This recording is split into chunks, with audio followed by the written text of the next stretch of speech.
I am Manya K from Belarus. My mother and father had 5 children. When the war started, the oldest was 11, the youngest 2.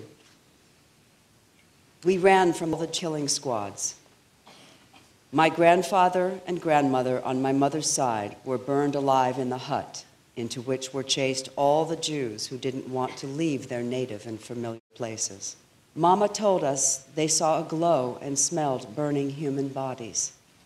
Among them were her parents, my grandfather and grandmother. We traveled for a very long time to the Saratov region. On the way, my oldest sister was lost. Our train had stopped at the station, and my sister ran to get some water. Suddenly, a bombardment began. The train immediately began to move, and my sister was left behind. There was no hope that she remained alive. We left convinced that one of my mother's children had already been taken by the war. We were already en route for 6 months. The train would move for an hour and stand for a week. On the opposite track, a military train was slowly passing in the other direction. The wagons were flashing by, and for some reason, Mama looked very attentively into the window of each one. A mother's heart. You can't fool it. And suddenly there was a childish cry, "Mama, Mama!"